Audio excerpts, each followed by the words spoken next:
Hello, I'm Isaac Hayes III, founder and CEO of Fanbase. Listen to what I'm about to tell you.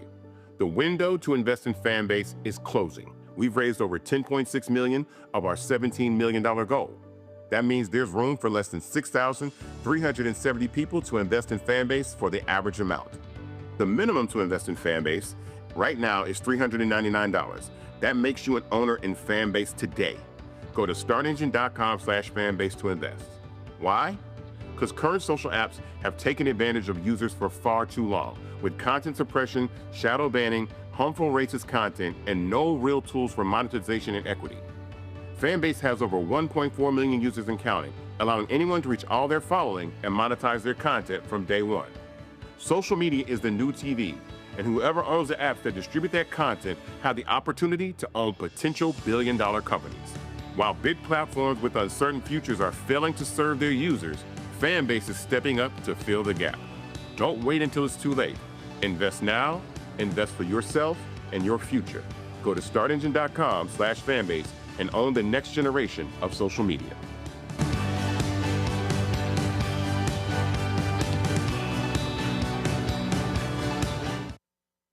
Folks, Black Star Network is here.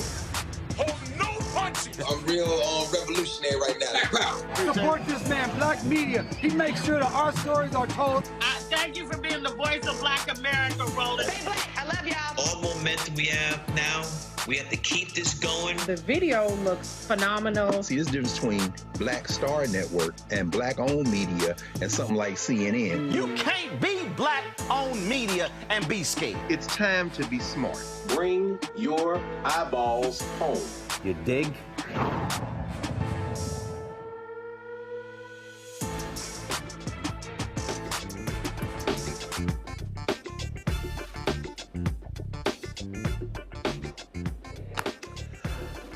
Hey folks, today is Monday, April 28th, 2025, coming up on Roland Martin Unfiltered, streaming live on the Black Star Network. I'm here in Houston. Pastor Ralph Douglas West, the Church Without Walls, had his annual golf tournament.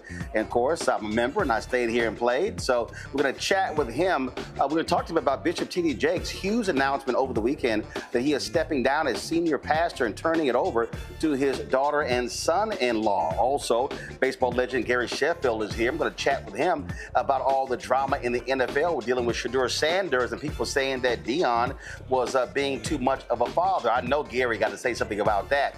Folks, we're here in Texas, and a black chef in Dallas gets tased and detained after falsely accused of having drugs. Chef Michael Singleton will be joining us to talk about the craziness that happened in the airport. Also, a black man is suing the Spokane, Washington Sheriff's Office for excessive force for falsely being labeled a trespasser at his own apartment. Donald Trump's Department of Justice, we keep telling y'all, shutting down voting rights cases. More to talk about. In North Carolina, St. Augustine University getting sued for firing a coach for breach of contract. More drama at that North Carolina college. Folks, it's time to bring the funk on Roland Martin Unfiltered on the Black Star Network. Let's go. He's got it. Whatever the miss, he's on it. Whatever it is, he's got the scoop, the fact, the find. And when it breaks, he's right on time and it's rolling. Best believe he's knowing. Putting it down from sports to news to politics. With entertainment just for kicks, he's rolling.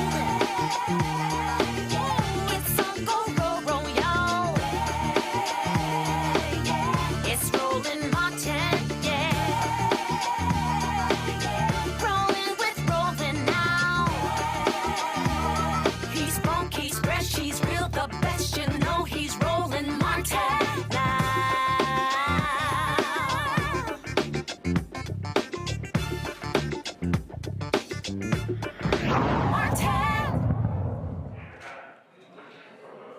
Folks, a black chef in Dallas, scary scene. Here he is sitting in the airport, minding his own business. Next thing you know, he looks up and he's surrounded by cops. A woman at the airport accused him of saying that he had drugs. And then this happened. Did somebody take this? I didn't do nothing. My name is Michael Singleton. You have warrant. My name is, I got a traffic warrant. My name is Michael Singleton. I want you to please take this. They arrested me for wrong reasons. No,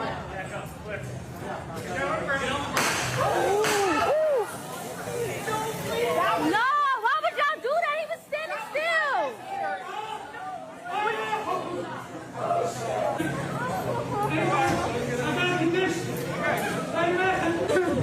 Oh my God, my name is Michael Singleton. My birthday's 12/21/71. I have back in Singleton. I have no warrant. I have a traffic warrant for $500. That's fine. You're trying to investigate. No, you said do I have cocaine? I'm not a drug dealer. Man, I'm a suit dog, man. You fucking trying to kill me. Hey, man, I didn't try to fight you. Why you tased me? I wasn't pulling away. They got me on tape. No, I fucking was. Right here. You fucking dickhead, bro.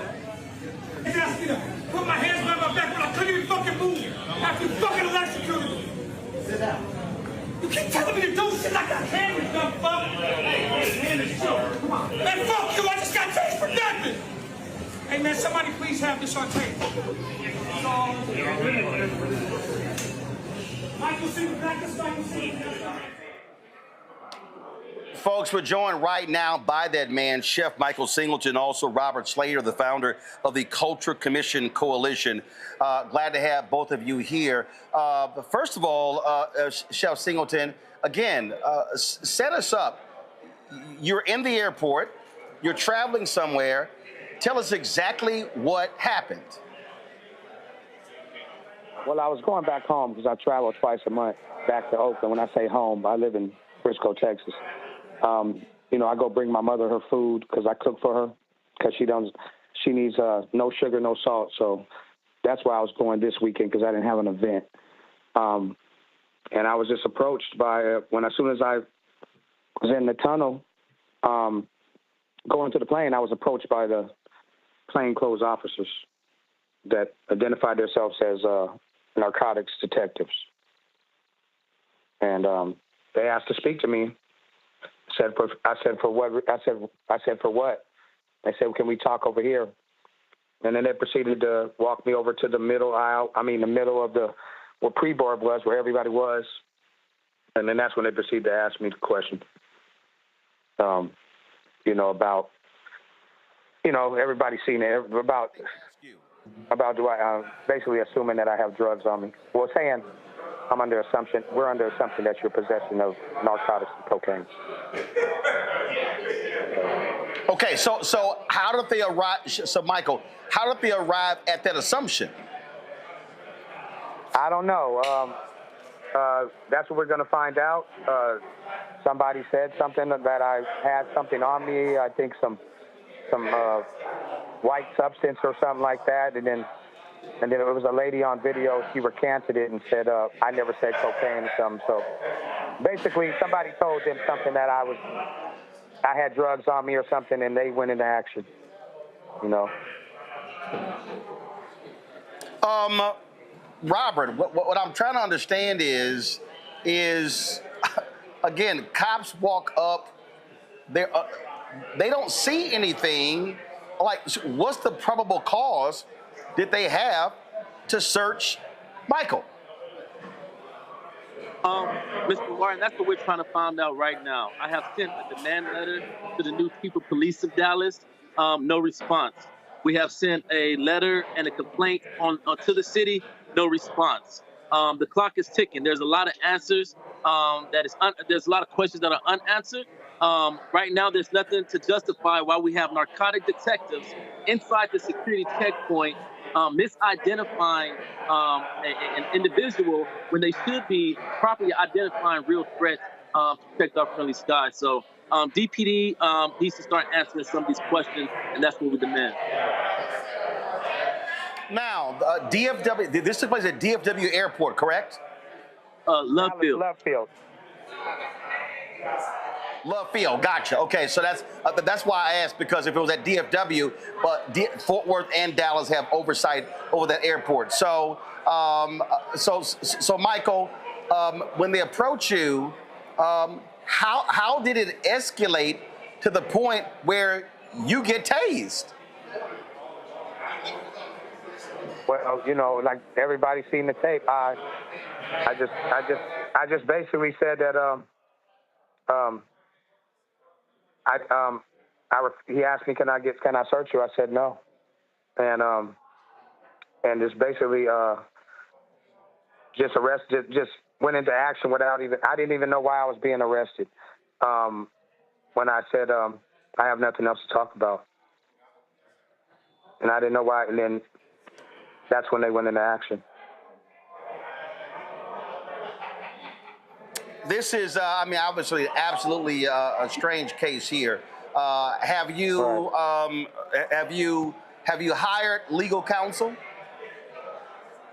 So, Roland, that's what the Kojak Commission Coalition is.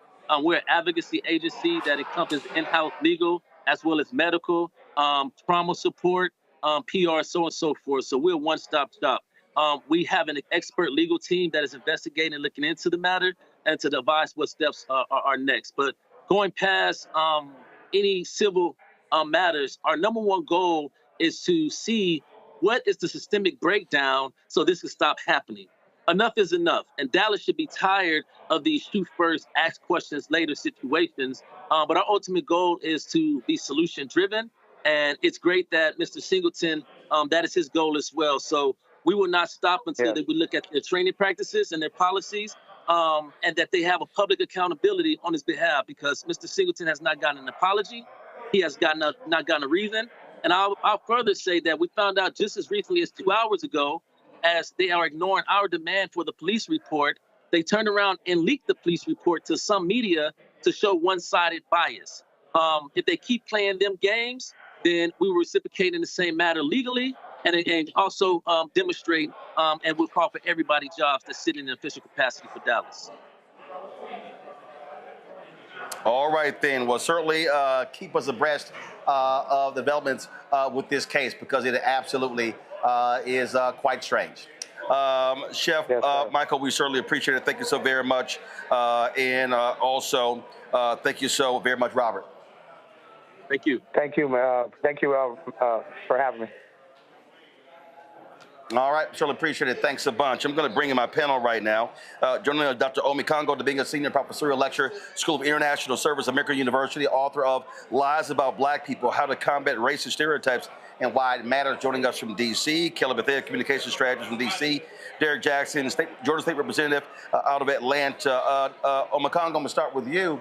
I mean, listen, if I'm him, I'm thinking the same thing. I'm boarding a flight. Why in the hell are you coming up on me and asking me these questions? And if you're the cops, you need to have probable cause to accuse somebody of having drugs. Yeah, and, you know, it traumatized not only him, but everybody in that airport. I also was flying in on Southwest Airlines over the weekend, and there's nothing that could have prevented that from or any one of us in these spaces, how does just somebody talking about someone having drugs lead to that? I remember my mother was in a train station once, her PhD from Harvard, and all of that didn't matter. The woman said that she tried to sell her drugs. Cops just went on her assessment and just arrested her. And my father had to go get her out of jail over some nonsense. And at what point do the people who make these accusations have to be held accountable? Because whoever said it, this person's on video, right? And the people who are watching this, if I'm watching that from a distance, I don't know if this brother got shot. I don't know what's going on. And so the fact of the matter is that they can do this. And on top of that, as the brother was saying, just play games with the investigation, not give out any of the police report, probably leaking stuff to Fox and News Nation and the like. I hope this brother gets paid for everything that he feels like he needs to get and more. But what if something happened to him? What if he had a heart condition? Who's taking care of his mother? He's flying home to take care of her, and people don't even look at the larger community implications of something like this. I'm very thankful that he's okay, but and also I'm just thinking about all these other people there, just kind of bystanders, just kind of watching. Oh well, I got to go get on my flight. You know, I wish there's a little bit more outrage from the people in the line and the like, but people get too comfortable when these things are happening. And then he's telling him to calm down. Who the hell is going to calm down after just being electrocuted? This is ridiculous, and I have once asked, not surprised, haven't seen this covered anywhere else today, Roland. Look, here's the thing for me, Kelly. If I am this chef and I'm boarding a flight, I fly all the time. I've got 2 million plus miles, almost 3 million miles. And I'm gonna tell you right now, if I'm getting on a flight, minding my own business, typically I got my earbuds in, all of a sudden the cops stop me and accuse me of carrying drugs, I'm gonna be pretty damn pissed off. And as well you should, because you were minding your business. Like you said, you set the scene. You got your headphones in, you trying to get on your flight, minding your business, and out of nowhere you have cops showing up accusing you of something that, one, you haven't been doing, you're not even aware of it, but also you have no idea where this came from whatsoever. And it's just unfortunate that the only time you see something like this is when it happens to people of color. Like, I would be absolutely shocked if I saw that kind of behavior towards a person of a lighter hue. It simply just does not happen. Certainly not at the rate that it does for people who look like me and you. To echo Dr. Makongo's sentiments, I am very glad that this man is frankly alive, because like he said, we don't know the health conditions of this man. We don't know what he was going through. I certainly would be racking up some therapy bills at this point, because lawsuits should be pending. Because this kind of behavior towards people who are supposed to be protecting and serving, when you are doing neither of those things, this is absolutely ridiculous. It needs to stop. It needs to stop. It goes without saying that. But the safety of everybody in that airport, frankly, was in jeopardy because of weaponized incompetence, as far as I'm concerned. I'll tell you right, Derek, I can't wait to see the officers' body cam footage. You're exactly right, Roland. But not only the two officers, but the two bystanders, they were citizens. You can see that they were citizens. So why is it that the two officers are allowing for two citizens to also place their hand on another citizen? Again, I certainly agree that this is a travesty. And just doing this a little bit of research, Roland, over 1,081 citizens have died from being tased. 1,081 citizens have died from being tased. So this is another demonstration that law enforcement have a lack of substantial reasons to use excessive force. And this is another reason why the community trust in law enforcement continues to be eroded.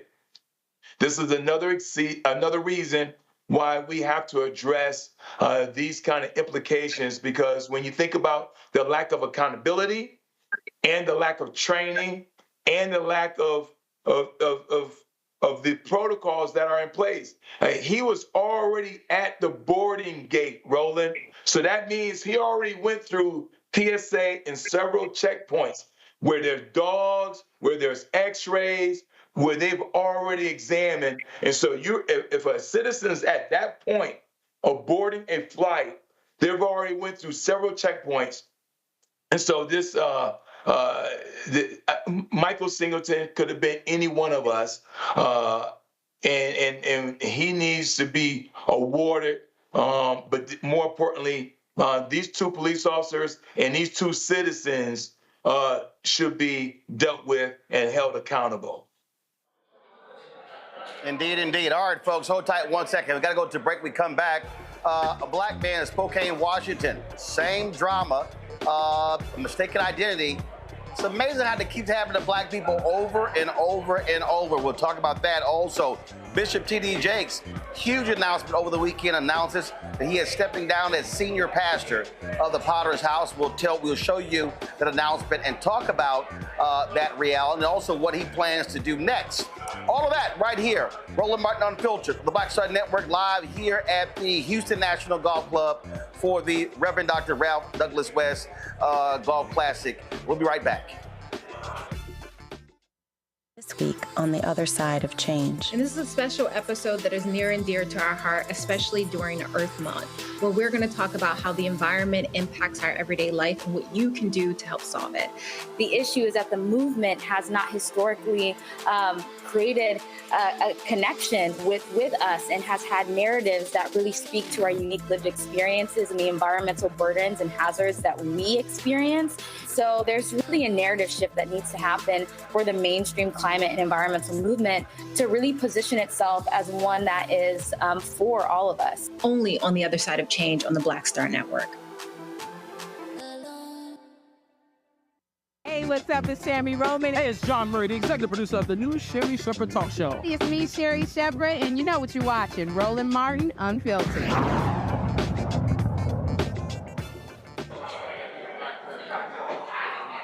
Folks, let's not go to Spokane, Washington. Joshua Clark, a 35-year-old black man, has filed a federal lawsuit against the police department there, against the sheriff's department in Spokane, after he was violently arrested and hogtied outside of his own apartment in 2023. Folks, a clear case of mistaken identity. Deputy Samuel Turner was responding to a trespassing complaint, and he thought that Clark was the man in question. The lawsuit made way for Deputy Samuel's 15-minute body cam video release. We're only going to show you about 3 minutes of the encounter. It turned violent extremely quick. Folks, the video is very disturbing. Now, here's the deal. Clark was hit with 3 felony charges, including assaulting an officer.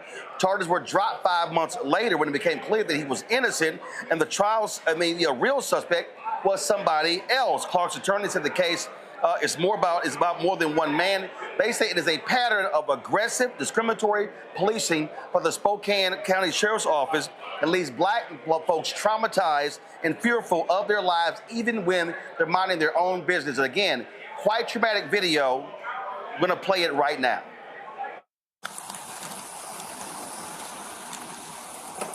How you doing, sir? Ed. Your name Willie?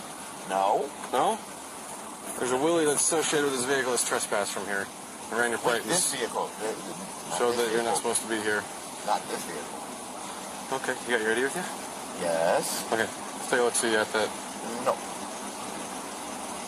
There's no reason for it. I just told you the reason. And I have told you I am not this person you're looking for. How am I going to verify that without seeing your ID? Well, due to the fact you can ask any of the staff members here if I've been trespassed. I'm asking you. And I just gave you the answer. No, I have not been trespassed. Who are you? My name is Josh. Josh what? No. Okay, hop out of the car for me, no. Mr. Josh. Sir. Adam 51 code 6. Get out of the car. You're arrested. Not funny. I'm not fighting. Give me your hand behind your back now. Now. Give me your hand. You wrap my neck up, motherfucker. You're getting your hand. I haven't done anything. Ah! Ah! Ah! Give me your other hand now. Ah! Ah! Get off. Stay down. I'm trying to tell you where it is, goddamn. Fucking stay still. Stop fighting. I'm not trying to fight. This is uncomfortable as hell, please. Let me just readjust my body so I can be more comfortable, officer. Now sit on your butt. Officer. Sit still. Hi. He didn't want to be arrested, is all. For what? So, He lives here. What's the issue? I'm conducting an investigation. Yes, sir. All right, and he decided he wanted to fight with me, so. Fight? You got I questions, haven't I'll come done talk to you in the anything. office here in a minute. Okay, he does live here, though. All right. I haven't fought anybody. I was trying to ask you a question, officer. Damn. You got one detained. No, I want your name. I want your supervisor. And I want your You're under arrest for assault 3rd degree as well. Stand up on your feet. What? Hey! Come over here. No. I have the right to ask for all of it. Separate your feet, pal. Ow! Dude, stop banging your head You're around. all banging my head, you dumb son of a bitch! Get me Stop fighting me, dude. Get me into a cop. I'm still I cut want my 6. supervisor. Stay down. I am staying down. I'm trying to look you in the eye. I'm trying to stand you up and you're still fighting me, fucker. Fucker, I'm asking you a question, and you're being a dick. I want your supervisor. You know, Derek, every time we show one of these videos, it is always the same thing with these cops in terms of how they treat folks. They don't de-escalate. And so this is somebody who should never be policing. He should not have a job. And this is what's insane is these cops, they act like thugs as opposed to ascertaining exactly who the proper suspect is. Roland, I appreciate you highlighting these situations. I mean, it's unfortunate, but you're not going to see this anywhere else. The reason why I appreciate you highlighting this because you got to think about the physical and psychological harm to Black people in the United States. He was just sitting in his vehicle, Roland. And so it will be hard for any one of us, including myself, for a police officer to roll up and start asking questions and get out the car when you're not doing anything. So there's the physical aspect, there's the psychological aspect of harm around this, but then we got to explore the consequences of these wrongful arrests. I mean, in this age of anti-DEI, in this age where we don't have a Department of Justice, and I'm sure we're going to talk about later on during the show, that's chipping away around the civil rights protections that we have in this country. And so these kind of incidents, the frequency, unfortunately, is going to get greater and greater because this body camera evidence clearly shows that this law enforcement individual is violating policy. He's violating protocols because this citizen was doing absolutely nothing to in a matter of 2 minutes to go from sitting in the driver's seat to now you're face down on the ground in excruciating pain. Listen, Kelly, the point that Derek makes there is true. You've got a Department of Justice. This Trump DOJ, they're going to give that cop a medal. They're going to praise him. They're going to treat him to lunch at the White House. And this is the problem. Donald Trump has no problem supporting thug cops like this here. And so from a citizen standpoint, the only recourse this man's going to have is a federal lawsuit because he sure as hell is not going to have any charges brought up against this cop under a Trump administration. And that was actually going to be my point as far as recourse is concerned, because frankly, I'm even concerned about the federal lawsuit route on the civil side, because you got to pray that you get the right judge for it. Because right now, it just feels like we're in a free-for-all when it comes to justice, how to get justice, who's going to get it, and who's going to be held accountable for actions like this, because everything is up in the air right now. When you do not have a political and moral backbone to say this is wrong, you, a cop who is supposed to be protecting and serving the public, this is wrong, And there's nobody above you saying that. Nobody above you holding you accountable for your actions in a way that gives this man a semblance of justice in this situation. I don't know what his recourse would be. I don't know if he has a semblance of recourse at all, because right now, who's holding the courts accountable? No one's holding DOJ accountable. Certainly no one's holding the president accountable. You know, I am gravely concerned for the uptick in incidents such as this, because we essentially have been given permission to, and by we, I mean just generically, have been given permission to do whatever we want in the worst possible way. You know, I'm going to kind of go again. I mean, it's like Groundhog Day. I mean, it's over and over and over and over and over when we have to do these stories. And people need to understand that this is our reality of being black in this country. And you know what? I keep saying, whether fiscal conservatives, whether people who say we're wasting billions of dollars on police elements, they're always quiet. You never, ever hear them say a word. And they're going to keep staying silent. And that's why we have to keep bringing up these stories. The man is in his car. Anybody who pulls up the registration of this man's car is going to see his name, is going to see his face. They didn't even have to have a further conversation. And the way that they just treated him like a piece of trash, just tossed him around. And, you know, and they're saying all of these things on camera to help them with their case. You know, oh, he's fighting me. And he's like, I'm not fighting you. And then they have the nerve to say, oh, can you stop banging your head against our car? Like, seriously? Like, the things that they feel like they can just put out that people are actually going to buy this, who can actually see what's going on. If we don't record these things, nobody's going to catch them. And these conservatives, they want more of this. And the reason why this is worse, kind of going to the other prior point that was made, because in addition to what we're going to be talking about later with the DOJ has also stopped its investigations into white supremacy into the police departments. And all of these neo-Nazis and other groups who are joining the police so that they can get away with things exactly like this. This is torture.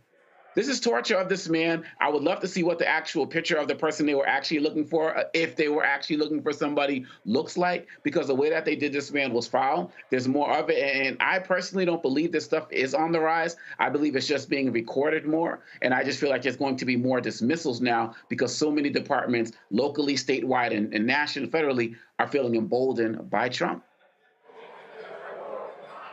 All right, folks, hold tight 1 second. We come back. We're going to talk about Department of Justice pulling out of more voting rights cases. Also, Bishop T.D. Jakes announces he is stepping down as senior pastor of the Potter's House. All that we're going to cover right here on Roland Martin Unfiltered on the Black Star Network. Support the work that we do. Join our Bring the Funk fan club. Of course, your dollars make it possible. Plus, to cover the stories that matter all across the country. If you want to support us via Cash App, use the Stripe QR code. You'll see it right here. If you're listening, go to blackstarnetwork.com. Click the Cash App Pay button to contribute. You can also use a Stripe for credit cards. Also, you can also send your check and money order. Make it out to Roland Martin Unfiltered, P.O. Box 57196, Washington, D.C. 20037 7-0196. PayPal is R. Martin. Venmo is RM Unfiltered. Zelle, Roland at RolandSMartin.com. Roland at RolandMartinUnfiltered.com. We'll be right back. Next on the Black Table with me, Greg Carr. It's a rare occasion when a course taught in high school becomes a topic of national conversation, let alone a burning controversy. But that's exactly what happened with Advanced Placement African American Studies, courtesy of a certain Southern governor who's taking offense. On our next show, we take you inside the classroom for an up-close look at the course through the eyes of the teachers that teach it, the students that are taking it, and the communities that surround them. So many of the kids we saw, the truth. And, it just impacts those kids in such a big way. A master teacher roundtable on the next Black Table that you do not want to miss, right here on the Black Star Network. On the next Get Wealthy with me, Deborah Owens, America's Wealth Coach, inflation is on the rise. Interest rates are high. Can you still thrive during these uncertain times? On the next Get Wealthy, you're gonna meet a woman who's done just that, living proof of what you need to do to flourish during these uncertain times. These are times where you take advantage of what's going on. This is how people get rich or richer. That's right here on Get Wealthy, only on Black Star Network. Hatred on the streets, a horrific scene, a white nationalist rally that descended into deadly violence. White people are losing their damn minds. As an angry pro-Trump mob storms the U.S. Capitol, we've seen We're about to see the rise of what I call white minority resistance. We have seen white folks in this country who simply cannot tolerate black folks voting. I think what we're seeing is the inevitable result of violent denial. This is part of American history. Every time that people of color have made progress, whether real or symbolic, there has been what Carol Anderson at Emory University calls white rage as a backlash. This is the rise of the Proud Boys and the Boogaloo Boys. America, there's going to be more of this. Here's all the Proud Boys, Dave. This country is getting increasingly racist in its behaviors and its attitudes because of the fear of white people. The fear that they're taking our jobs, they're taking our resources, they're taking our women. This is white fear.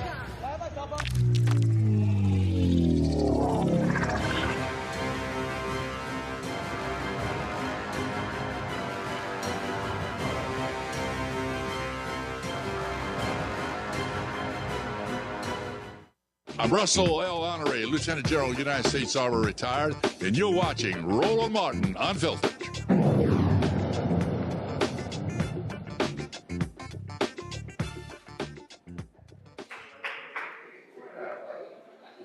Folks, we told you Donald Trump's Department of Justice does not give a damn about black people at all, and we are continuing to see what has taken place where they are pulling out of voting rights cases, raising significant alarm. Less than a month after Trump ally Harmeet Dillon took over the Civil Rights Division, all senior career managers in the voting section, including Chief Tammy Hagler, were removed from their roles and reassigned to low-level positions. Attorneys were also ordered to dismiss every active voting rights case without explanation or any meetings. This voting section is responsible for enforcing federal laws that protect against voter discrimination, especially as states pass more restrictive voting measures. The new leadership has shifted the division's focus from protecting marginalized communities to advancing Trump's priorities, which is, of course, lying about voter fraud. You know, this is a thing, Derek, that we kept warning people about. We kept warning them about Project 2025 and what was going to happen. So for the people who sat on their ass and stayed at home, for the people who complained about Vice President Kamala Harris, so guess what happens? They're now going to be focused on voter disenfranchisement, removing polling locations. We're going to see more actions by these conservatives taking place all around the country, and the people who, again, stayed at home, who complain, guess what? This is the result of when you do that. You're exactly right, Roland. I mean, when you think about how we were sounding the alarm about Project 2025 on your show daily, we were talking about Project 2025, and for some reason or another, 89 million registered voters did not vote. I don't think that the 89 million, if they believed it or not, but we went through all 922 pages, and there was not one page, not one paragraph in there that helped Black people. And when you think about the essence of Project 2025, not only were they going after the Voting Rights Act of 1965, but they're also coming after the Civil Rights Act. We also talked about how they're going after the Fifth Amendment, due process. They're going after the 13th Amendment, 14th Amendment, 15th Amendment. They want to disenfranchise Black people in the United States. They want to weaken and remove the protections that we were able to leverage over the last 248 years.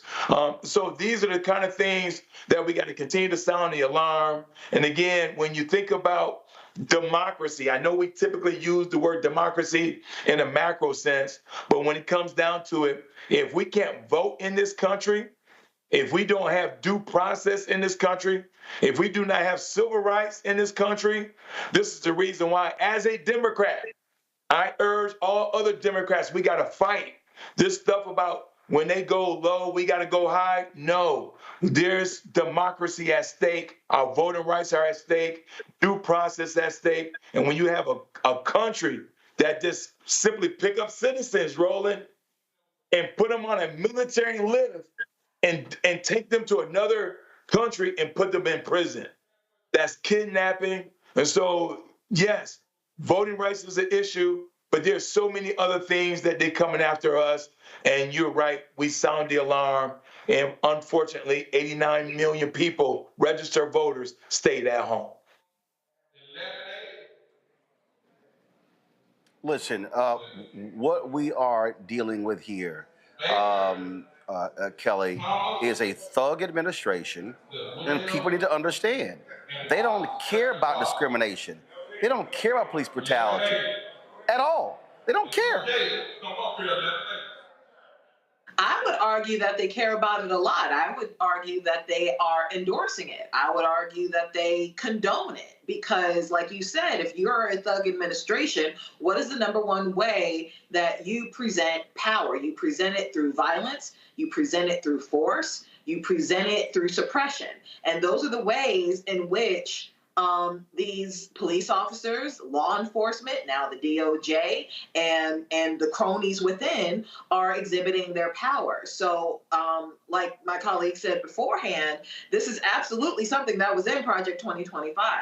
And as we have been saying on your show since the election, the hashtag "we tried to tell you," that is absolutely relevant in this case. It is going to be relevant for the entirety of this presidency because we are going to see time and time again every lie that has been disbanded, every truth that has been illuminated, all of it is going to come to light.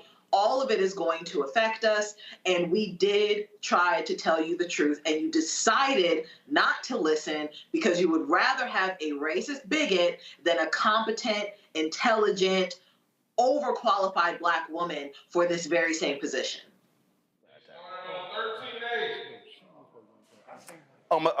Congo, again, we just need to understand the reality of what we're facing. We need to understand that as long as that thug is there, that criminally convicted felon in chief, as long as he's there, we're not going to have any federal oversight. This is not going to happen. And this is also part of Trump setting himself up to have a third term. You know, if he can continue to cripple the voting rights of people, continue to cripple access to voting, and put it in a situation where he's basically going to be the one to declare who is in charge, who can run voting or not, all he really needs to do is get enough governors to put himself on the ballot, and then it's going to be chaos. And so this voter disenfranchisement, people need to understand that this is not just happening at a small level. This is part of a national campaign. And as a network that, like we are here, who has always taken this man seriously, when he talks about staying in office, if you saw that interview with the Atlantic over the weekend, he said, in my first administration, I had to take care of the country while dealing with all, these people who are out to get me in my administration. Now I can just focus on running the country and the world. Like those were his words. And so at what point are people going to get serious about this man doing everything possible? He wants the voting rolls from the states. What happened to states' rights? To whatever it takes to stay in power. These people believe in a unitary power that's supposed to be vested into the president. And folks better wake up now, get off all this rest and stuff, and really recognize it. Because if you don't get it now, it could actually be too late. Absolutely. So, listen, look, we warned people. We told them this was going to happen. We told them what you can expect to happen. And people didn't believe us. People effed around and they found out. And I'm telling you, there's going to be somebody out there who they're going to come face to face with voter disenfranchisement. And they're going to be mad, they're going to be upset, they're going to be angry, and then it's going to be like, well, you know what? This is what happens, because they don't care. These people do not care about voter discrimination. They are pulled out of case after case after case. This same Department of Justice, when you have the Attorney General who spends more time on Fox News than she does at the Department of Justice, that's what you're actually going to see. And so these things happen all the time. So, hey, we got to do this here. So, so we're going to take a little, we're not going to take a little break. As I told y'all, we're here at the Reverend Dr. Ralph Douglas West golf tournament. And so, our group won first place.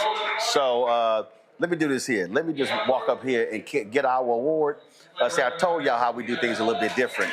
So let me just do that. So I'll be right back. We're going to get our first place award. I'll be right back.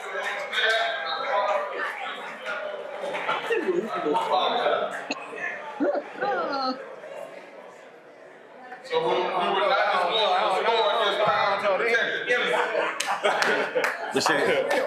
just want to let y'all know the timing is perfect since I'm live on my show right now. So they all get to see us winning. So, and I ain't seen Paz since we drove off. Paz blessed us. That was it. All right. Yeah, I said that. I said it. He was there. He was there. He was there in spirit.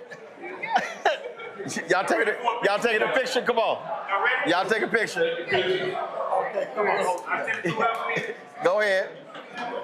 Y'all ready? First, man, turn hard. Turn that camera. Now you can fit everybody. Everybody was in there. 1, 2, and 3. Got it. I sent it to you. All right, you come to the back for an interview in a minute. Hey, real quick, one more. Come on, I gotta go to work. Right here. I'm live. Come on, I gotta go to work. Right here with the cameras we paid for. Right. Come on now. Y'all looking at 2 different cameras. There you go. Come on, baby. You got to snap that. I gotta go to work. Come on, man. Come on. Here we go, Pat. I ain't joking. I'm live. Okay, get it from her. All right. Get it from her. What's up? No, seriously, I'm working. Hold on. All right, so I told y'all. Hold, let me go ahead and put my earpiece in. See.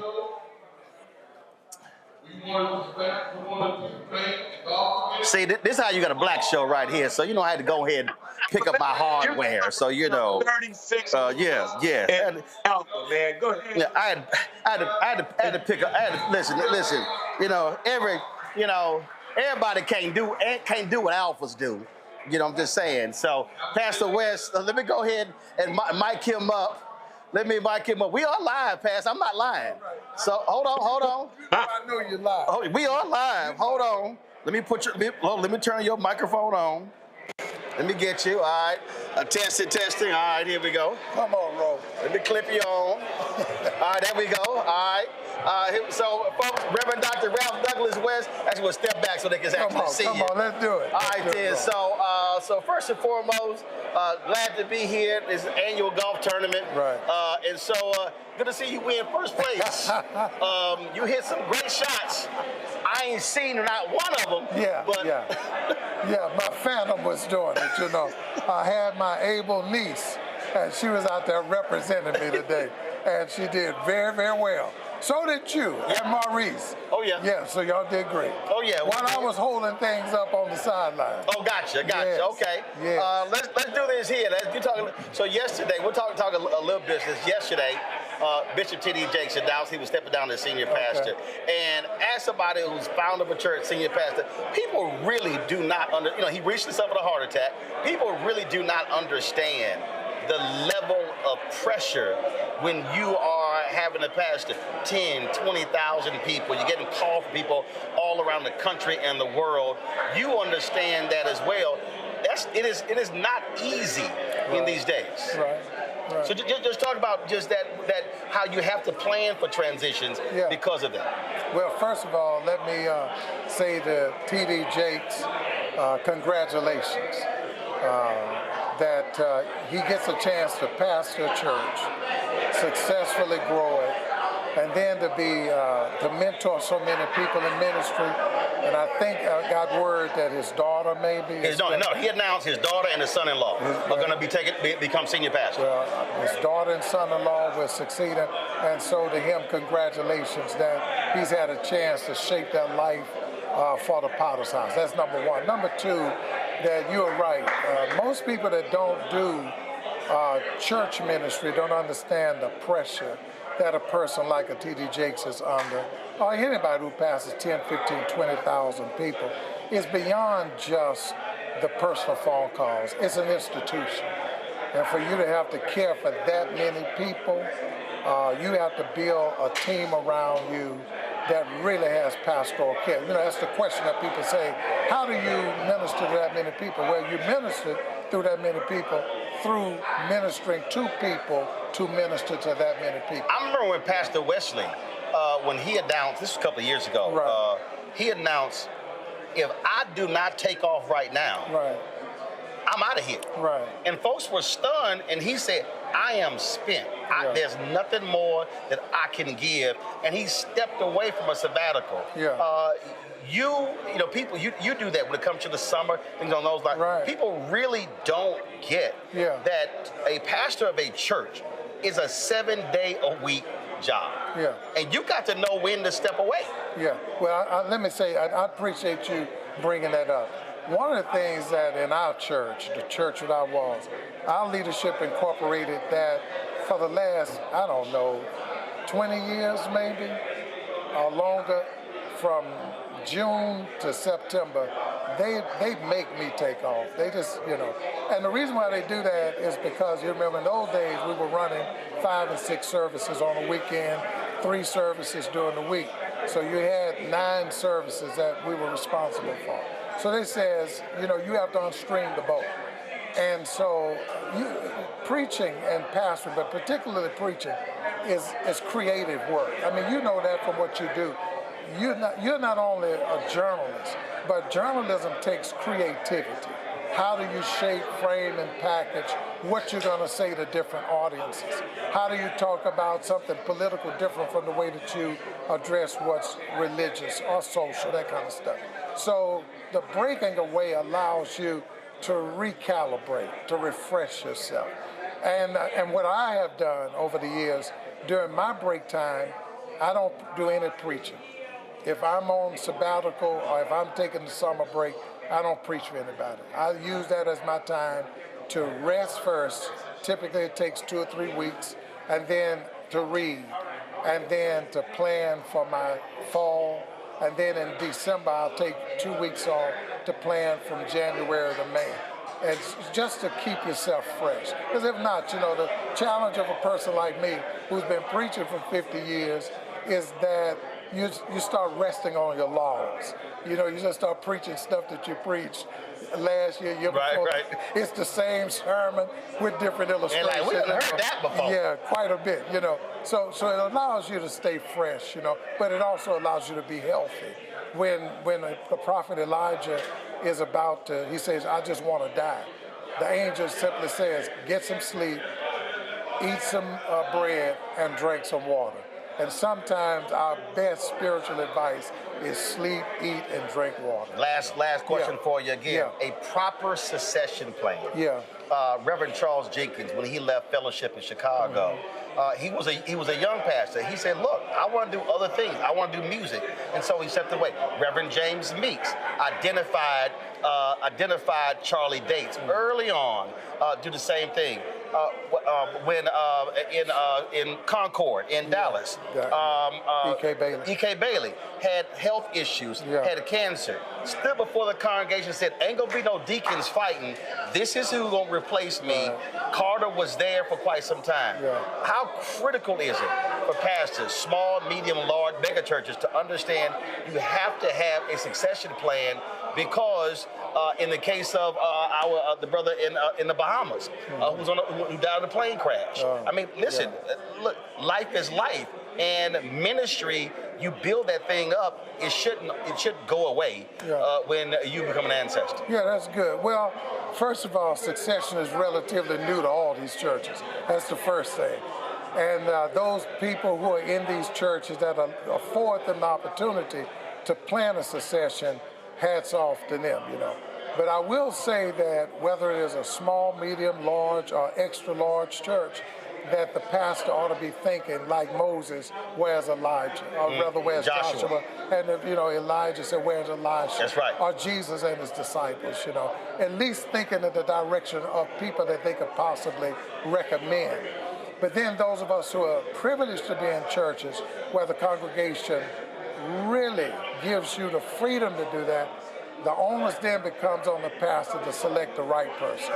As much as we may want our sons or daughters to succeed us, they only succeed if that is the person that God really has selected for that congregation. And who can move that church forward. Absolutely. Move it forward, sustain it, grow it, nurture it, you know, strengthen it. So yeah, succession, I would say, for everybody listening on the broadcast tonight, it would be prayerful about it. Start talking about it early, about possibilities, who these people could. Because what happens if the people that you want to choose feel like they've been called to do something else? So who then would be the persons that you're thinking about that could succeed if they're not, if your A choice is not the right one? Right. Sometimes God works through the second best, you know. That's good. Yeah. But Pass, I appreciate it. I came home for my dad's 78th birthday. And when I was watching YouTube, the service, I said, well, look, the tournament, I can just stick around on Monday. Absolutely. So I'm glad I did that. So I'm always glad to be home here at Church Without Walls. Man, good to have you here.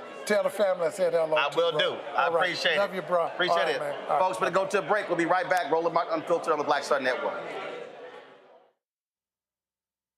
On the next, A Balanced Life, we're talking about the stress of stress and trigger warnings, looking at those areas in our lives where we often don't turn the page or turn the corner, but giving us the ability to really take a deep dive and look at who we are, the people around us, and the ways in which we're triggered. A lot of times we are so stressed out because we are trying to control things that are outside of our sphere of control. That's all next on A Balanced Life on the Black Star Network. This is Tamala Mann. And this is David Mann. And you're watching Roland Martin Unfiltered.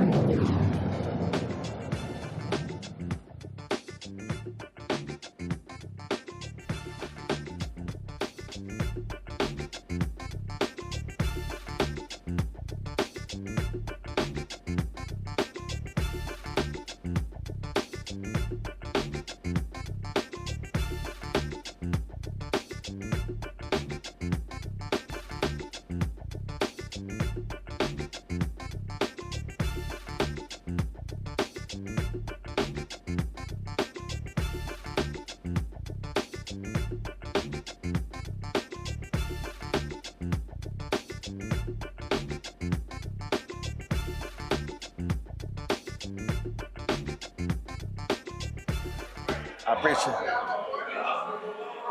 All right, folks, you heard us just talking about Bishop T.D. Jakes making the announcement that he is stepping down as senior pastor of the Potter's House in Dallas. This is yesterday's announcement. You all know for years I have been talking about it. It may not work out the way I plan it, but I get on my knees and pray, and I plan my life in decades. How many of you remember me saying that? Not days, but decades. Because major moves take time. It may look like it was suddenly, but you don't know what the background work was.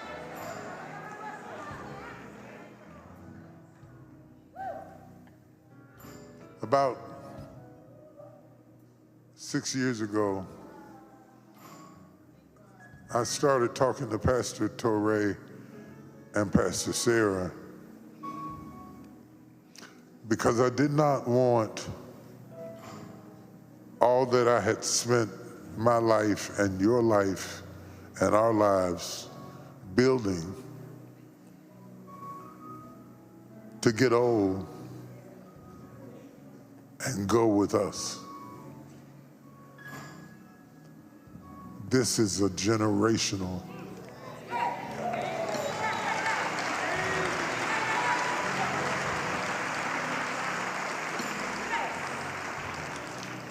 And even though she was busy doing Woman Evolve and he was busy pastoring One LA,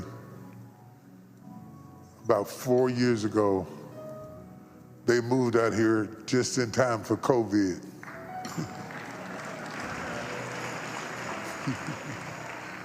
God has a sense of humor.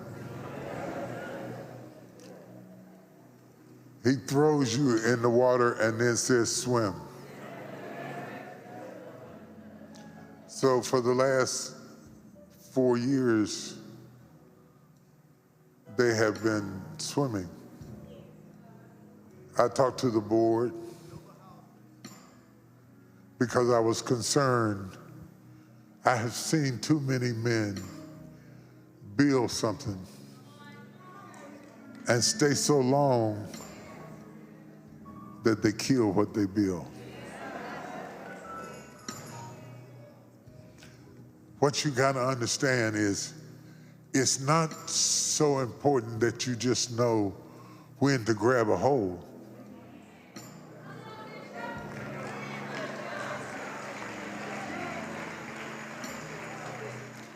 It's knowing when to let go. Now, there's some other things that I'm assigned to do, both here and outside. But I cannot afford, especially after November, to risk something happening to me and you be sheep without a shepherd.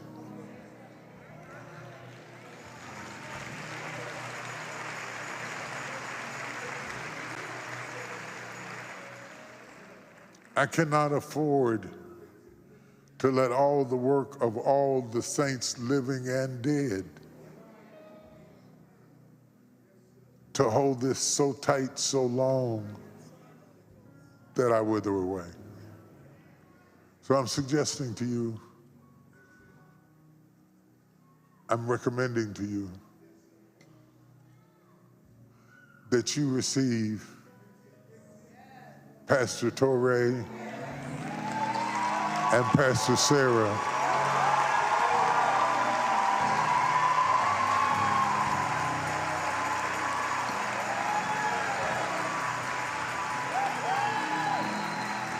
Come on, come on, come on, come on. Come on. Come on. This is legacy.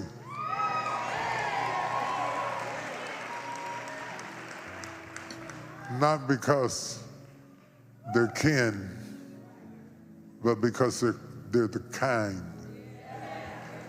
They've immersed themselves into the DNA of this church for years. Sat quiet, preached. What you didn't know from November forward, they've been running the church anyway. Folks, that was Bishop T.D. Jakes making the announcement yesterday that his son-in-law, Pastor Teray, and his daughter, Sarita, would be taking over as senior pastors. I'm going to go to, I'll start with you, Kelly. This is a significant announcement. We're talking about, this is a worldwide ministry. The Potter's House is not just a Dallas-based ministry. Bishop Jakes moving there more than 30 years ago, coming from West Virginia to setting up shop there in Dallas. National ministry, international ministry, traveling all across the world. Look, he's 67 years old. He has talked about that heart attack that he suffered from the pulpit in November. And that was a huge scare. He said later he didn't even realize that he was suffering a heart attack. And look, almost did not come back from that. And so this really is a significant. It really is important. And I do hope it is a lesson, not just for preachers, but also for business owners and others to understand that when you build something monumental, how does it keep going? That's one of the issues that we've seen in a lot of Black-owned businesses.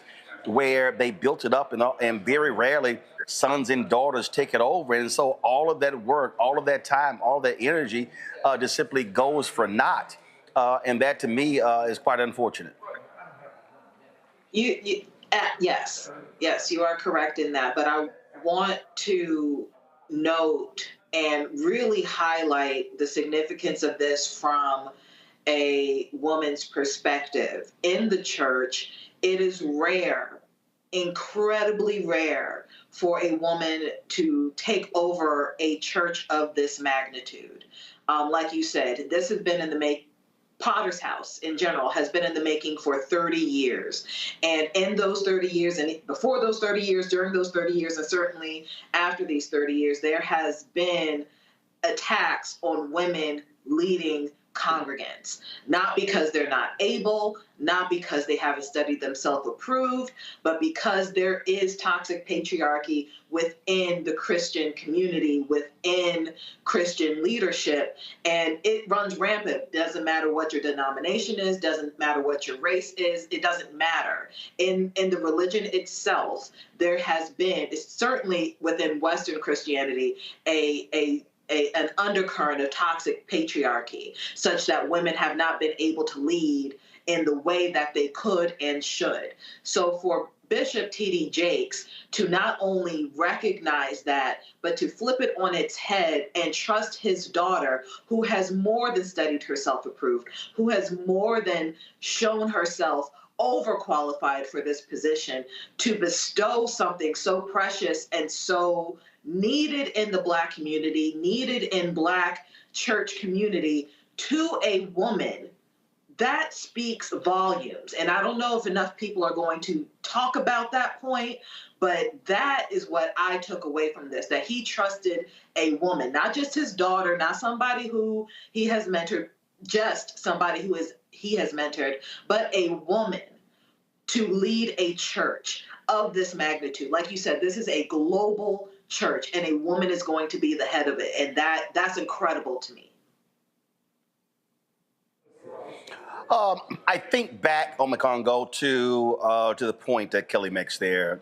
Billy Graham, Reverend Billy Graham, it leaves the ministry to his son Franklin Graham. But the real preacher in the family is Ann Lutz.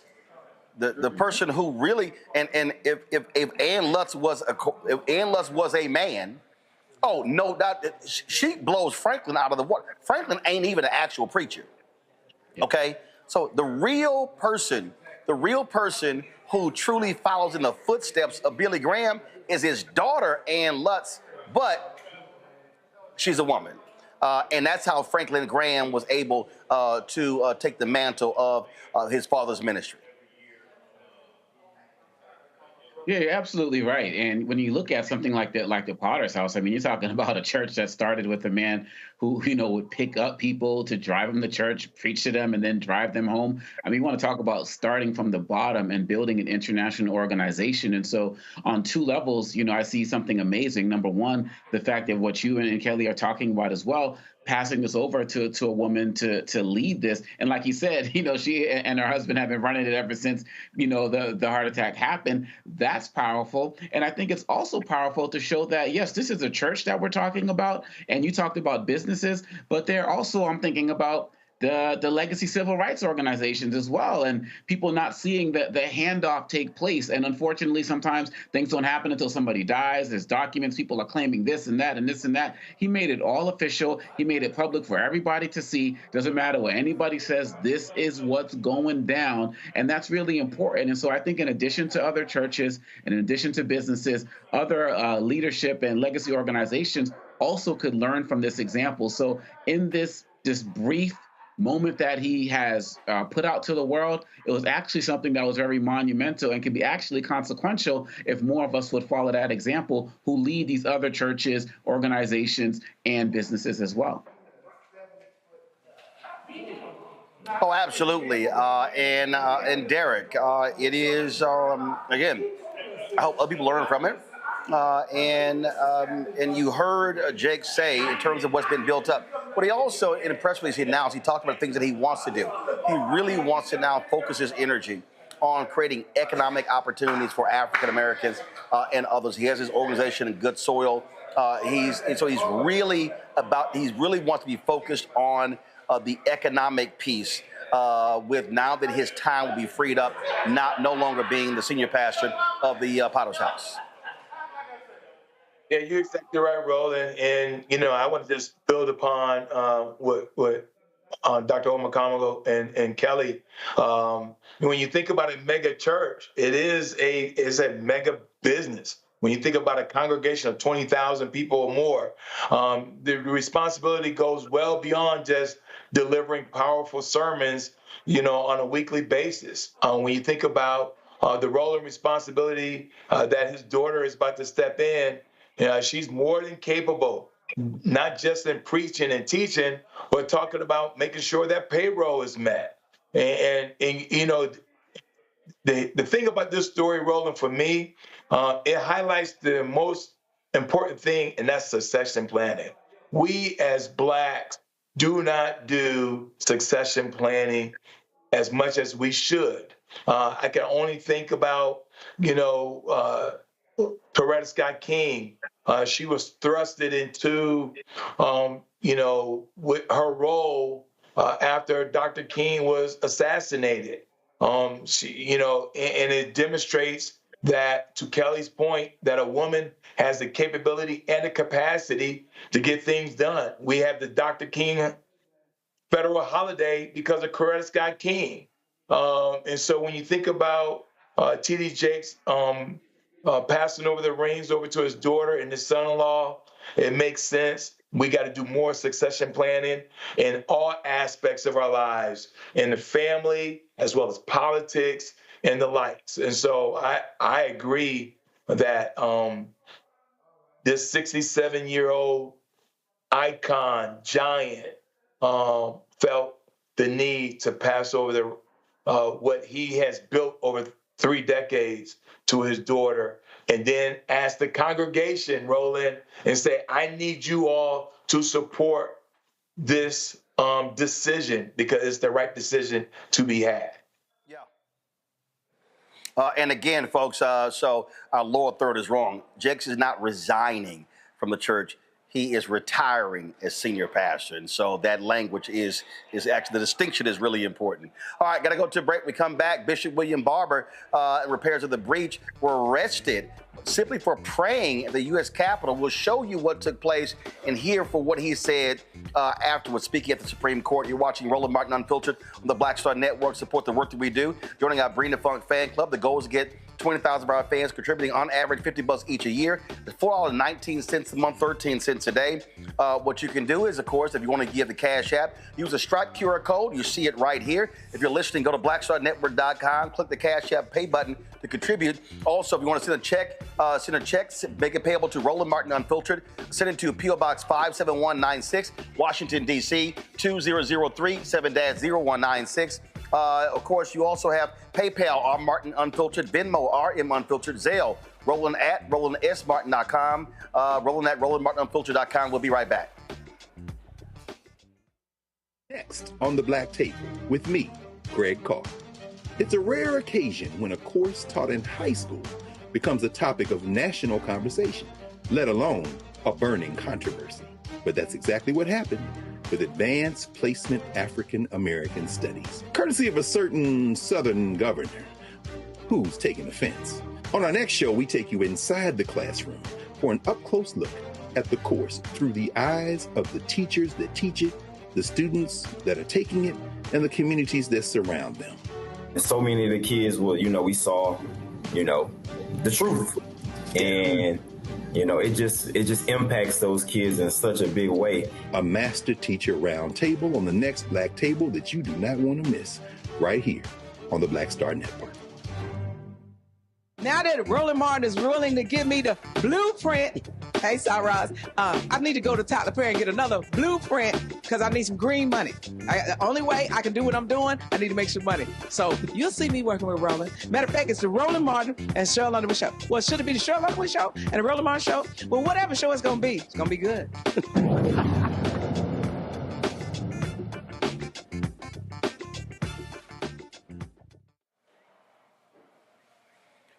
Folks, Moral Mondays came to Washington, D.C. today, Capitol Hill. Bishop William Barber and repairs of the breach. Remember, they did this in North Carolina, really changed that state. They are focused on the budget. The Republicans are looking to gut services all across this country. And so they came to the U.S. Capitol to pray. And guess what? They end up getting arrested. Now, remember, when a conservative came to play a guitar there, lawmakers were walking up to him like it was no big deal and encouraging him. But literally, they actually arrested these religious folk for praying in the U.S. Capitol. Here's what happened today in the Rotunda.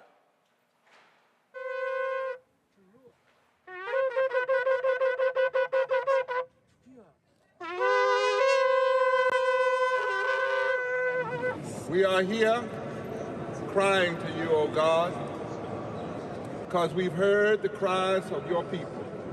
We have also read the budget resolution of this Congress, which calls for $1.5 trillion in cuts to life-saving and life-sustaining programs in order to give a tax break to billionaires. Deliver us, O Lord, never from the deceptive lie that says our nation will be better off if those who have little get less, and those who have too much get more.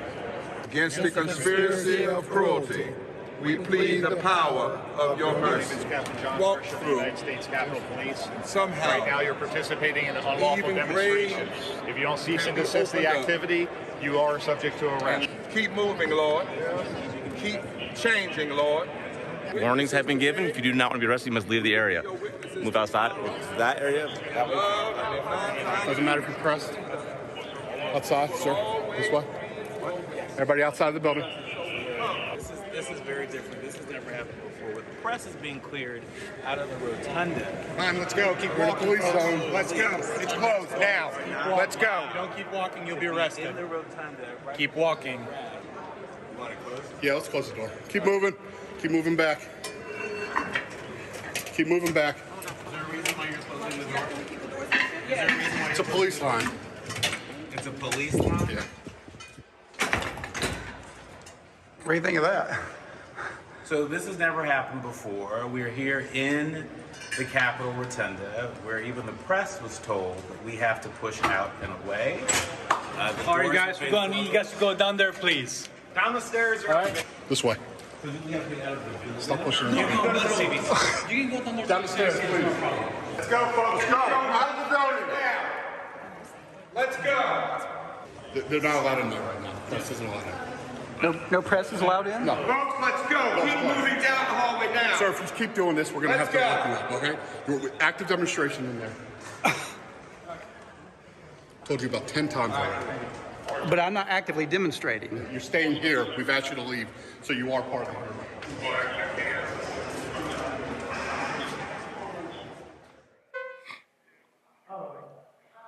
That is absolutely BS. Religious folk praying, they call it an active demonstration, and then you see they don't give a damn about the First Amendment. They kick reporters out of the Capitol Rotunda. Well, before that action took place at the U.S. Capitol, there was a news conference taking place outside of the Supreme Court. A number of people spoke. This is Bishop Barber. This is not, Moral Monday has never been about just kind of a justice fellowship where we come to feel good. We come to cry. Amen. Not just cry out. But if in this country right now,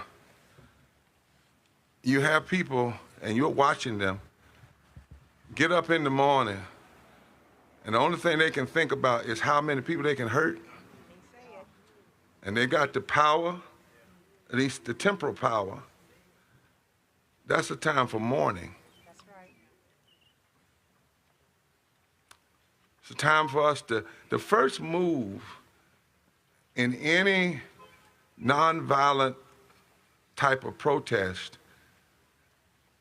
is, first of all, you got to get your facts so that you're not focusing on personality but policy and the real problems. And second of all, you have to make sure, as we did on Ash Wednesday, that your adversary actually knows what's bothering you.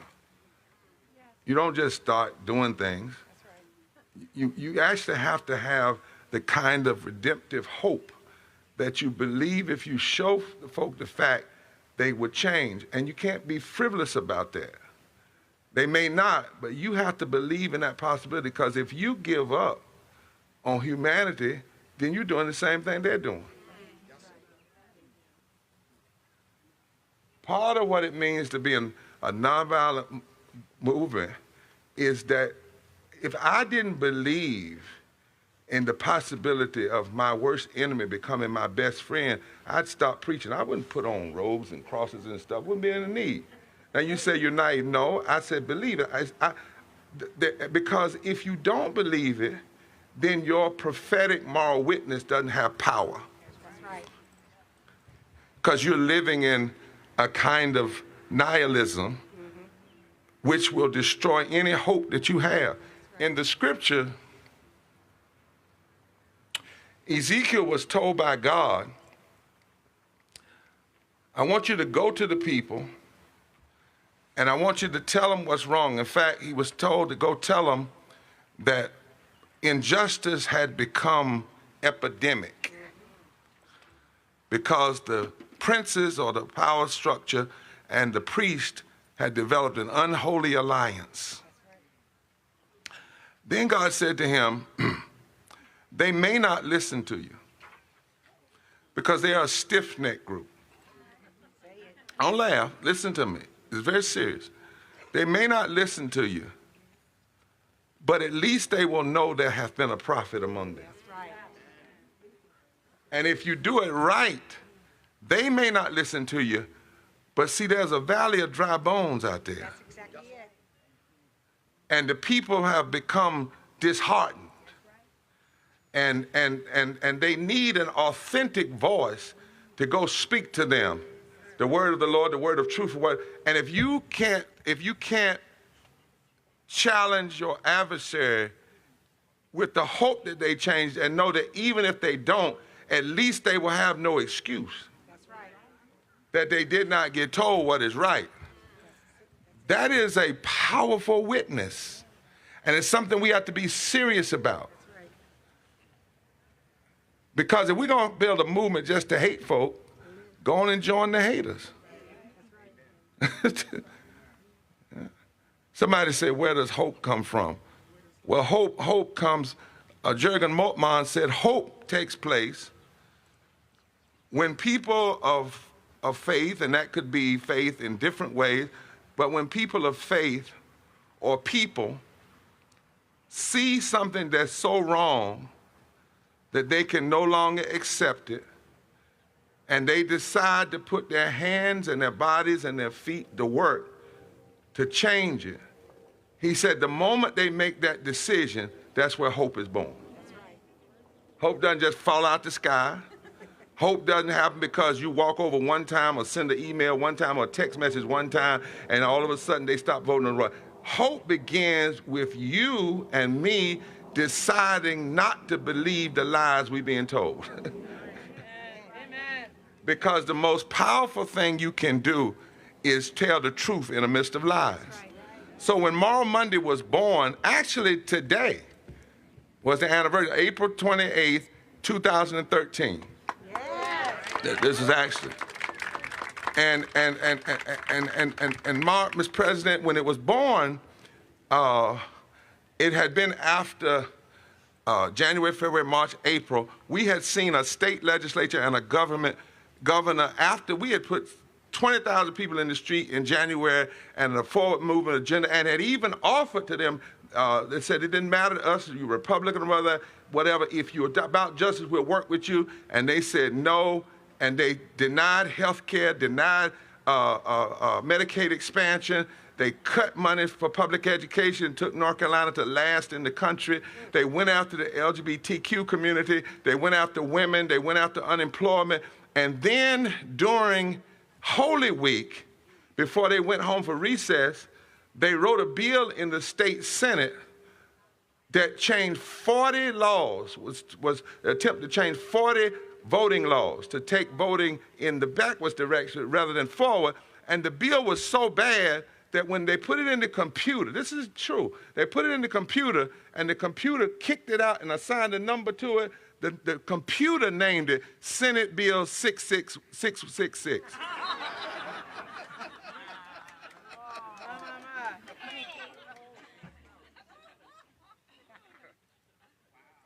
Now, you laugh about it, and I get that, but part of the problem, the reason they even got to write that Bill 666 is because in years prior, when Democrats had the chance in North Carolina to expand voting, they didn't do it.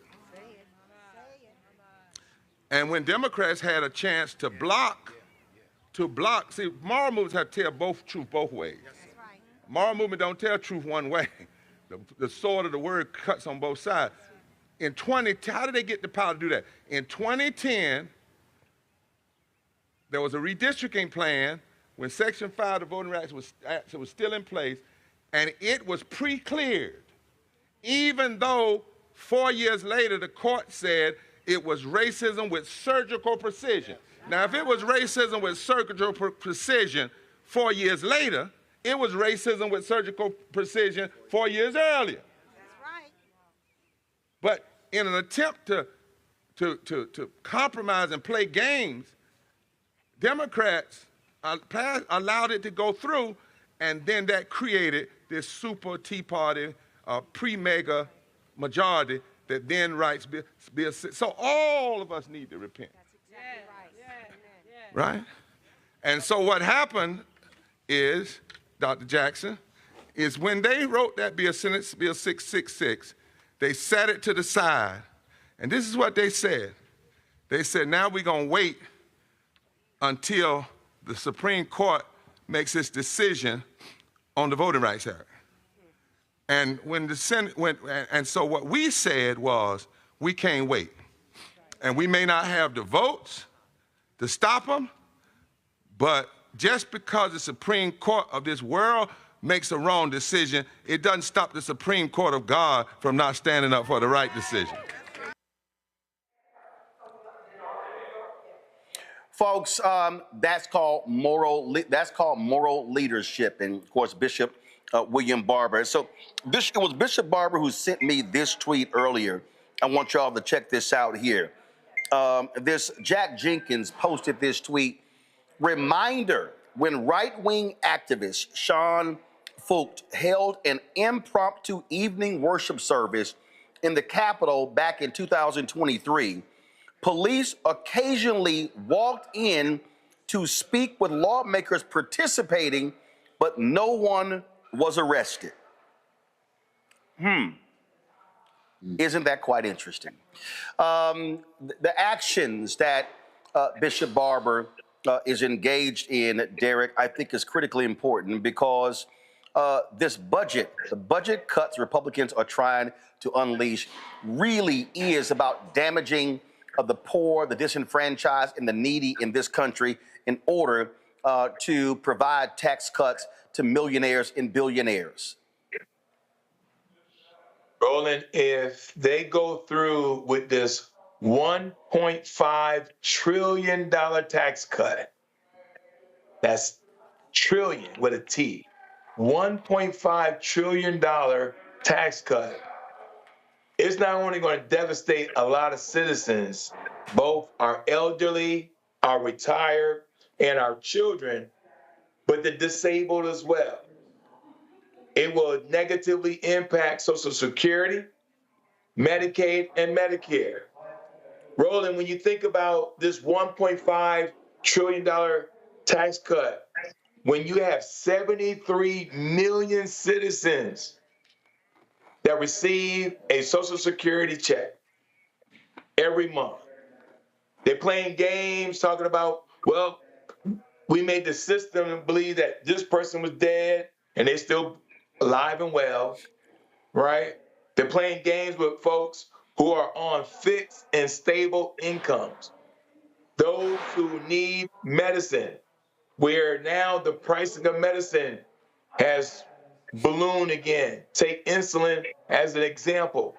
To go from a cap of $35 to now back to whatever that number may be, $200, $300.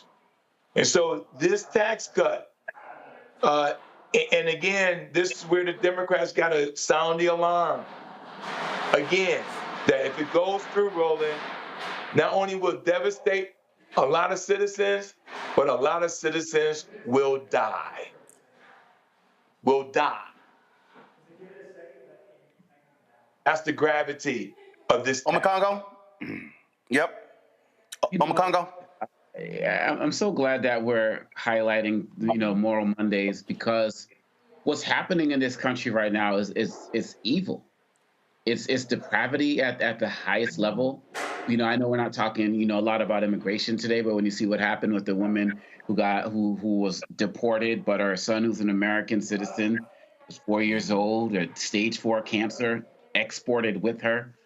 And you look at the programs that are actually already being cut, right? That are already being cut or halted, or funding being, halted until they can check to see if it is in line with their ideology. They are killing people. And we should have paid more, not we here, but as a country, we should have been paying more attention when this started happening with USAID. But the Trump administration is so strategic because they know that they always go after groups and organizations or parts of the world or parts of communities that people don't care about. And not enough people were caring about people dying in Zimbabwe or Sudan or Argentina because of USAID money that got chopped up. And but people already started dying already. So they're like, well, successful there. Let's just bring it here. Add it to what are they getting rid of in this country? Meals on Wheels. All of these different programs, one by one by one, as they're also dismantling Social Security. When are people going to wake up? Unfortunately, in this country, too many people wake up until they actually get hit. And by that time, it's going to be too late because you already lost your job. You already lost your home. You already lost your access to low-cost insulin. How are you going to be even in a position to fight back? More people should have been down there with everybody who was there as part of Moral Mondays getting arrested. And if the cops didn't come, it wouldn't even have been a big deal. They weren't making as much, quote unquote, noise as that musician who you showed earlier. People were going about their business, but they want to make these things points. They want, just like that judge they arrested in Milwaukee, they want to make these points that they are in charge. And we're not going to keep stopping. And so much props to Reverend Barber and everybody who was out there, as well as the press who documented this for us. Kelly? I feel like I'm grieving the state of our nation and what it was and what it will never be again. I do not know how we come back from this level of depravity, because it really does feel like history is repeating itself as far as what we went through in World War II with Hitler. It's almost the exact same playbook, bar for bar, as well as the trajectory of the events happening at almost the exact same pace as what happened with Hitler pre-World War II. This is frightening to me. This is very frightening. And I appreciate the highlighting of this issue.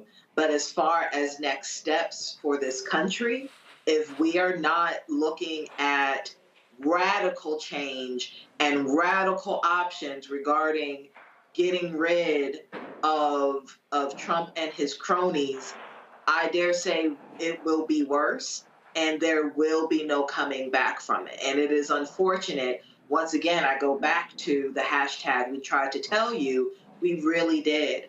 And I mean, ironically, I have to pray for this nation, probably not at the rotunda of the Capitol, but certainly elsewhere, in order for anything to change. Well, absolutely. All right, folks, a couple other stories that we want to get to that jumped out at us, folks. Really sad news out of Memphis, Tennessee, where the historic church, of course, that had so many different meetings and gatherings during the sanitation worker strike, burned to the ground. Significant damage. Clayborn Temple, which had been under renovation, located in downtown Memphis, was the organizing focal point for Dr. King's final campaign in Memphis in '68. Fire officials responded to the early morning alarm to find the church engulfed in flames, located just south of Beale Street. Clayborn Temple was built in 1892 as the Second Presbyterian Church and originally served an all-white congregation. In 1949, an African Methodist Episcopal congregation purchased the building and renamed it Clayborn Temple. Before the fire, the church was undergoing a $25 million restoration project, which was scheduled to be completed next year. And again, just some really sad news, because they were working so hard to restore that church. Now it all begins anew. Also, remember we talked last week, Variety and New York Times were sort of questioning, could Ryan Coogler's movie Sinners make its budget back, which was stupid. When you make $60 million your opening weekend, you're going to do well. Check this out, folks. Second week in a row, they pulled in $45 million, okay? That was only a 6% drop from Easter weekend debut. That is the smallest drop in any genre since Avatar in 2009. It is unheard of for what has been categorized as a horror movie, and it's already grossed $120 million domestically, a $90 million budget. This right here is phenomenal. Derek Omekongo, Kelly, first of all, any one of y'all see the movie? Twice. Again. Yep. All right, so say it again, Omekongo. So Kelly said twice. Omekongo, you saw it. Derek, you haven't seen it? This weekend. Yeah, Derek, you like me. Well, you like me. I'm planning on going to see it at the IMAX. Because first of all, we've been busy.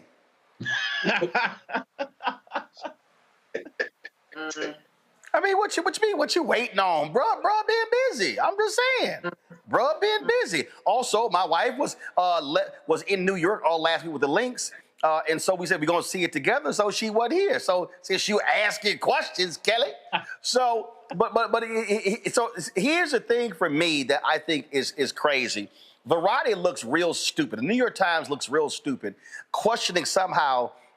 In terms of what's going to do well. I mean, this movie is on its way to $200 million, or even higher. What it also says is that original movies with original concepts can still work. Everything is not about, of course, a superhero movie. And that, to me, I think is important. So it's a lot of people, Omekongo, with egg on their face who were questioning the opening weekend of Sinners. Yeah, and it was so great that we had Omar Miller on, last week to talk about it. And one of the things that stuck with one of the things that he said was that this movie's not only doing so well, but it's not Black trauma porn. And this could be revolutionary for the industry if they pay attention. Because when you look at the movies that have majority Black cast that start doing numbers like this, it's movies or have an impact like this. It's movies that are not Black trauma porn. Movies like this, Black Panther as well. Obviously that's Marvel and everything, and Ryan was involved in that. But the way that this movie is going, it beat out The Accountant as well, part 2, that everybody else was talking about and saying, go see that and everything. And, I think they had like similar budgets and the like. So I just love the fact that Michael and Ryan are just speaking with their art right now. And it's just, I've been so dismayed about what I've been seeing in media as of late. And so to have something like this, it just gives me a lot of hope of what's possible. And I don't even care about like what other folks in Hollywood do. I'm interested in this more stories that are going to come from us because of what this movie is doing. And like I said last week when Miller was here, it's the movie we need right now in this moment. Kelly? I mean, I couldn't agree more. This was one of my favorite films to date, really ever. And I am a self-proclaimed scaredy cat. I do not do horror movies. I do not believe in spiking my adrenaline levels any further than they need to be. I'm already a Black woman in this world. I am stressed enough. I don't believe in paying to watch horror films, but something told me to go see this film. And it is one of the most incredible pieces of art that I have seen in a very, very long time. I haven't even been looking at the reviews from Variety and stuff. I saw the headlines and I immediately dismissed it because it was giving hater. You know what I mean? Like it was giving, we want to sabotage the results of this film because we didn't believe in it, we being the mainstream media. And I have just kind of delved into every think piece, every presser clip, every promo clip. I wish I was here when Omar was here because I absolutely love his work as an actor in general, but he really outdid himself in this role. Everybody outdid themselves in this role. Shout out to the actress who played Annie, giving it up for the plus-size woman who was a legitimate love interest, not a trope, not a joke. She was a real multi-dimensioned, layered character that a conventionally attractive Black man was in love with. You don't see that enough. I don't see that enough. And that alone was enough for me to see it not once but twice. I might see it a third time in the different formats that Ryan Coogler outlined that he showed the film in. Again, I can't talk about it enough without giving spoilers, but if you haven't already, go see this film. It's incredible. I love it, and I'm ready to see what else it's going to do as far as numbers and impact in culture. Derek, there's a lot of Hollywood media people looking real stupid for what they were writing about just a week ago. Roland, and listen, I have not seen the movie yet, Kelly, but it is on my wife and I to-do list because our schedule has been crazy. But when you think about the narrative, Roland, I just noticed that these same folks didn't do the same thing to Quentin Tarantino movies, right? I mean, it just always, folks always demonstrate that there are two sets of rules in our society. It's the same thing that, you know, they want to beat up on Coach Prime with Shador, but you didn't do that with Archie Manning with Eli, right? And so this falls in that same category. It's the same playbook that they continue to do over and over again. Ryan is a genius. He was a genius when even Marvel didn't give him all the budget that he needed for Black Panther, but it still turned out to be a blockbuster #1 box seller. So we're looking forward to go and see it, Sinners, before this week is out. All right, folks, that's it for us. A lot we're going to talk about tomorrow. First, we're going to talk about St. Augustine University, another lawsuit against them. Also, we talked about law enforcement. We warned everybody. Donald Trump has released another executive order where he wants to give protection to cops. He ordered the Attorney General to create a legal mechanism to indemnify them. Oh, and all those law firms that cut deals, they're going to be required to represent the cops pro bono. Oh, we're going to break all this down tomorrow on the show. Also, the Philadelphia Eagles went to the White House today, winning the Super Bowl. A bunch of Black players and others did not show up. But what's causing a lot of attention is Saquon Barkley, where he told folk he didn't want to hear them complain about him playing golf for Donald Trump. I said a couple of things to him on Twitter and Instagram. I got a lot more to say to his ass tomorrow. Yeah, it's going to be a little busy show tomorrow. I'm back in the studio, and y'all know I'm going to be ready to bring the funk. Derek, Kelly, Omekongo, I appreciate y'all being on today's show. Thank you so very much, folks. Thank you so very much. And again, let me thank the Church Without Walls, Brook Hollow Baptist Church, Reverend Dr. Ralph Douglas West for holding the golf tournament. And again, for the folk, in case y'all missed it earlier, see, when you got golf skills, this is what happens when you got skills. You win first place. So this ain't the first time I've won first place in a golf tournament. It won't be the last time. So a lot of y'all out there be talking all that smack.